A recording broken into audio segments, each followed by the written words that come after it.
사람 그리고 경제성 회사가 한국에서도 나왔다고 왜 여기서 안 했을까요? 저희 아이디어를 조금이라도 영향을 끼쳤다면은 적절한 밸런스를 가질 수 있도록. 그래서 딱 떠올랐던 게 아까 실리콘밸리 얘기했다는 게 있었는데 아이디어를 어떤 식으로 적용하시고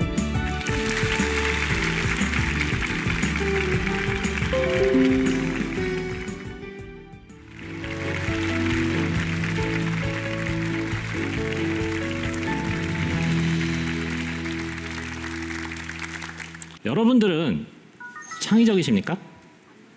어떠세요? 아니에요? 네? 섞여 나오는데요. 사실 창의성은 진부할 정도로 오랫동안 언급된 화두입니다. 근데 왜 이제 와서 창의성을 말하는가? 라고 생각하실지도 모르겠습니다.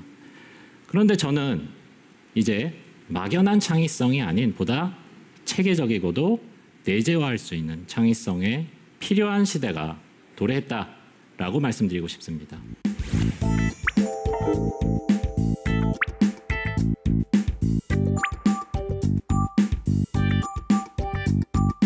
혹시 우리가 창의성을 너무 거창한 것이라고만 생각하고 있는 건 아닐까요? 우리는 레오나르도 다빈치, 토머스 에디슨, 스티브 잡스 같이 아주 특별한 사람들만이 창의적 인간이라는 선입견을 가지고 있습니다. 자, 예를 들었던 인물들처럼 무에서 유를 창조하는 것만이 창의적인 인간이다라고 규정 지어버린다는 것이죠. 하지만 U에서 U 프라임을 생각해낸다거나 U에서 U 플러스를 생각하는 것만으로도 충분히 창의적인 생각이 될 수 있다는 것입니다. 자, 단적인 예를 한번 들어보겠습니다.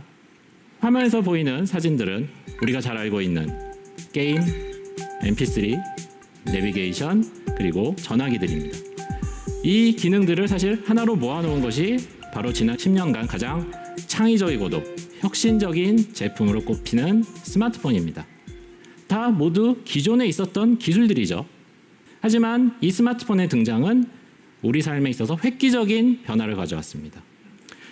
우리는 아직까지 창의적 사고라는 말이 어색합니다. 왜냐하면 이러한 훈련을 받은 적이 없기 때문인데요. 그러나 창의적인 사고를 위해서는 반드시 훈련이 필요합니다. 그리고 그러한 방법론 중에서 바로 디자인 띵킹이라는 새로운 방법론이 대두되고 있고 화두가 되고 있습니다. 이곳은 실리콘밸리에 수많은 혁신가를 배출한 스탠퍼드 대학교입니다. 최근 세계의 이목이 다시 한번 이곳을 향하고 있는데요. 창의적인 생각을 체계화한 새로운 방법, 바로 디자인 띵킹 때문입니다. 디자인 띵킹은 열린 공간에서 누구나 자유롭게 의견을 공유하고 철저히 수용자 입장에서 문제를 발견하는 것에서 시작합니다. 그리고 가능한 빨리 해결책을 찾아냅니다. 다양한 시도와 실패를 통해 창의적 자신감을 얻게 되는데요. 이것이 디자인 띵킹의 핵심입니다. 지금 세계는 디자인 띵킹을 도입하기 위한 움직임들이 활발하게 진행되고 있는데요. 그러면 이러한 창의적 사고의 내재화는 어떻게 가능할까요? 자, 오늘 저는 창의적 사고의 뉴 패러다임, 디자인 띵킹을 바탕으로 세 가지를 제안하고 싶습니다. 자, 첫 번째, 아무리 작은 생각이라도 구체화라는 겁니다. 창의적 생각하면 우리는 거창한 걸 생각을 하죠. 어떤 아이디어가 머릿속에 떠올라도 에이, 이건 아무것도 아닐 거야 라는 생각을 하게 되는데요. 일단 이 작은 아이디어를 구체화해 보는 것이 중요합니다. 자, 요즘 환경 미화를 위해서 길거리에 쓰레기통들이 많이 줄어든 것을 보실 수가 있는데요. 자, 그렇다 보니 빌딩 인근을 보게 되면 다음과 같은 모습을 쉽게 보실 수 있을 겁니다. 익숙한 모습이죠. 자, 보기에도 상당히 안 좋아 보이죠. 쓰레기통을 치우니까 오히려 지저분해진 모습을 볼 수가 있습니다. 자, 과연 이분들에게 정말 필요한 게 무엇이었을까요? 담배를 피우지 못하게 쓰레기통을 치우는 거였을까요? 그게 최선이었을까요? 오히려 작은 생각이 깨끗한 거리를 만들고 있습니다. 자, 바로 저기 보이는 종이컵 하나, 저기다 놓았더니 사람들이 담배꽁초를 저기다 놓더라는 거죠. 확연히 다닥여 버리는 것들을 줄도록 만들었습니다. 만약 처음에 이 생각을 한 사람이 이렇게 작은 생각으로 뭐가 되겠어? 라고 생각을 해보고 실제로 구체화해보지 않았더라면 그냥 이 아이디어는 사장될 수가 있었겠죠. 어떠세요? 창의적 아이디어가 그렇게 거창한 건 아니죠? 네. 우리는 문제를 접하게 되면 항상 이거 내가 경험해봤는데 이거 내가 잘하는 건데 라고 하면서 미리 정답을 딱 정해놓고 해결책을 냅니다. 특히 그 분야에 잘 알고 경험이 많은 분들일수록 그런 경향이 훨씬 강해집니다. 하지만 창의적 사고를 하기 위해서는 내가 아는 범위를 벗어나는 어떠한 답이 창의적일 수 있다는 것을 항상 알아야 된다는 겁니다. 자, 지금 사진에서 보시는 일본 도쿠시마현 가미카스 마을은 마을 면적이 85%가 나무로 뒤덮인 산골 마을입니다. 자, 이곳에 사는 주민의 절반 이상이 65세일 정도로 이미 고령화가 많이 진행된 마을입니다. 그런데 경제적 능력이 상대적으로 떨어지고 수입원이 없어서 고민하던 노인들이 현재 1억 원 이상씩의 수입을 올리고 있다고 합니다. 도대체 이 산골 마을이 어떻게 부자가 됐을까요? 자, 바로 나뭇잎 비즈니스 덕분이었는데요. 자, 가미카스 마을 주민들은 주변 산에 있는 단풍나무, 은행나무, 감나무 잎을 상품화해서 판매하고 있다는 겁니다.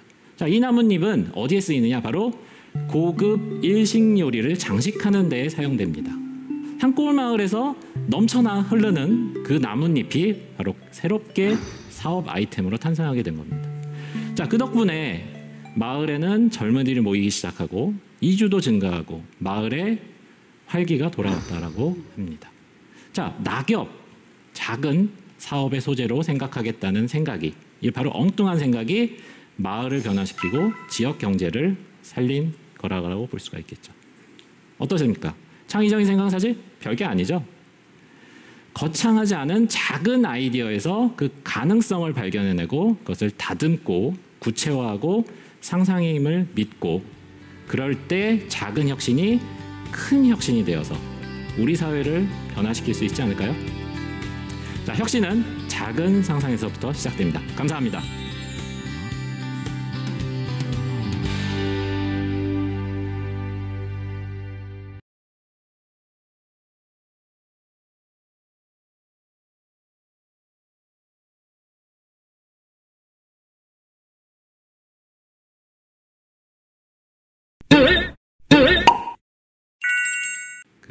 사람 그리고 경제성 회사가 한 곳으로 나오라고 기대. 왜 여기서 안 했을까요? 저희 아이디어를 조금이라도 영향을 끼쳤다면은 적절한 밸런스를 가질 수 있도록. 그래서 딱 떠올랐던 게 아까 실리콘밸리 얘기했다는 게 있었는데 그 아이디어를 어떤 식으로 적용하시고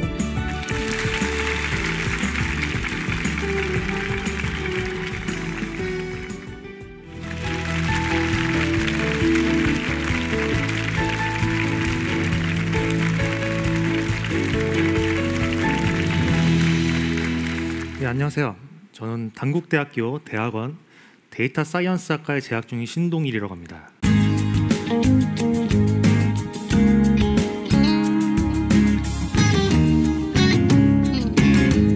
저는 대학원에 입학 후 디자인 싱킹 방법론에 대해서 공부를 해왔습니다. 저는 오늘 디자인 싱킹의 도움을 받아 지역 문제를 해결한 제 경험을 소개하기 위해서 이 자리에 섰습니다. 지금 보시는 사진은 노인정입니다. 만약 여러분이 공무원이 돼서 노인정 환경 개선 사업을 진행한다고 가정해 볼까요? 만약 노인정에 농구대를 설치한다면 어떨까요? 과연 노인분들이 농구대를 보면서 좋아할까요? 뭔가 잘 어울리지 않죠? 실제 있었던 사례입니다. 실제로 많은 지역 담당자들은 공공 현안을 해결할 때 진짜 문제를 파악하지 못해서 엉뚱한 데에 시간과 예산을 쓰는 뉴스를 저희는 많이 접합니다. 그렇다면 우리는 어떻게 진짜 문제를 파악하고 해결할 수 있을까요? 저는 디자인 싱킹을 통해 해결할 수 있지 않을까라는 생각을 해봤는데요. 그런 중 우연히 부천 꽃축제 개선 방안 프로젝트에 여기 있는 대학원 친구들과 함께 참여하게 되었습니다. 저희들은 진짜 문제점을 찾기 위해서 축제 현장을 체험하고 실제 방문객들을 인터뷰, 설문조사, 관찰을 하였습니다. 기존 축제를 기획할 때 사용자 입장을 고려하지 않고 축제를 기획하다 보니까 매년 똑같은 문제점이 발생했습니다. 저희는 이 문제를 해결하기 위해 페르소나라는 가상의 사용자를 설정해서 사용자와 공감을 하려는 시도를 하였습니다. 저희가 축제 현장에 가보니까요, 부천 진달래꽃 축제 현장에는 가장 많이 방문하시는 고객들이 60대 여성이었습니다. 그런 60대 여성을 가상의 인물로 만들어가지고 요구사항 한번 생각해 볼까요? 60대 여성이시니까 은퇴를 하고 제2의 인생을 시작하겠죠. 친구들과 모임을 즐기고 싶고 배움의 욕구도 있을 겁니다. 그럼 이 여성분의 입장에 대해서 직접 한번 축제를 한번 체험해 보겠습니다. CCTV를 분석해서 이 여성분의 발자취를 따라가 봅시다. 축제 현장이 산이기 때문에 천천히 올라가고 있는데요, 사람은 굉장히 많은데 길이 좁아서 힘들게 올라가겠다. 힘들게 올라갔으니까 당연히 앉아서 쉬고 싶겠죠. 하지만 마땅히 쉴 곳이 없습니다. 벤치도 적고 앉을 곳도 많지 않아가지고 사람들이 꽃을 보면서 서성거리고 있습니다. 또 축제를 즐기고 싶은데 공연장에는 악기 연주, 노래자랑이 하루 종일 흘러나옵니다. 축제를 즐길 수 있는 다양한 프로그램이 없는 거죠. 자, 어떠세요? 단순한 방법이지만 사용자를 더 이해하고 진짜 뭐가 필요한지 찾아낸 것 같지 않으세요? 지금 보시는 거는 저희 팀이 회의하는 모습입니다. 뭔가 벽에 많이 붙여놨죠. 디자인 싱킹에서는 다양한 생각들을 접착식 메모지를 사용해서 자유롭게 각자 의견을 많이 내는 게 중요합니다. 모두들 회사에서 회의를 하시거나 학교에서 과제를 토론할 때 직장 상사나 선배들의 눈치를 보거나 자신의 의견이 틀렸을까봐 의견을 내기가 쉽지 않습니다. 하지만 디자인 싱킹을 하는 동안에는 상대방의 의견을 선입견 없이 받을 수 있는 그런 준비가 되어야 됩니다. 처음엔 자신이 생각했을 때 허무 맹랑한 의견이라고 생각했더라도 나중에는 오히려 이 의견이 하나의 아이디어의 착인점이 될 수 있기 때문입니다. 저희들은 이런 과정을 거쳐서 다양한 의견들을 제안을 했는데요, 꽃축제를 방문하신 분들을 보시면은 꽃만 보고 집으로 바로 돌아가시는 분들이 많더라고요. 사실 생각보다 부천에 볼거리가 좀 많습니다.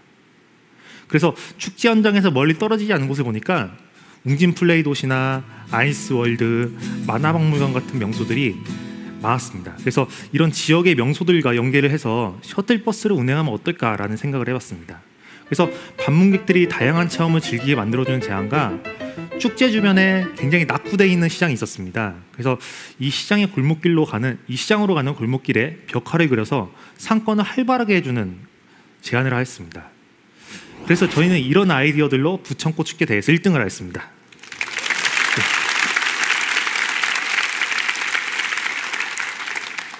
어떤 의견이든 자유롭게 토론을 하고 실제 방문객들과 주민들을 공감하며 문제점을 찾아낸 것이, 그리고 이 문제점을 찾아낸 것을 해결 방안을 제시한 게 큰 전수를 얻었습니다. 제가 가장 뿌듯했던 것은 우리가 시도한 문제 해결 방법론이 작지만 누구도 몰랐던 근본적인 문제를 찾아냈다는 것이었어요. 생각하는 방법만 바꿨을 뿐인데 도움이 필요한 사람한테는 도움을 줄 수가 있고 정말 필요한 곳에 예산을 쓸 수 있게 도움을 줄 수 있었습니다. 이제 세상은 우리가 예상한 것과 다르게 더 빠르게 변화하고 있습니다. 여기에 발맞추기 위해서는 자신만의 생각이 아닌 사용자 입장에서 보다 빠르게 이해하는 방법을 익혀야 된다고 생각합니다. 디자인 싱킹은 여러 문제 해결 방법론 중에 하나이지만 우리 주변의 진짜 문제를 해결하고 또 나아가 세상을 변화시키는 큰 원동력이 될 것이라고 저는 믿습니다. 여러분들도 디자인 싱킹 방법론으로 주변의 문제를 해결해 보는 건 어떨까요? 이야기 들어주셔서 감사합니다.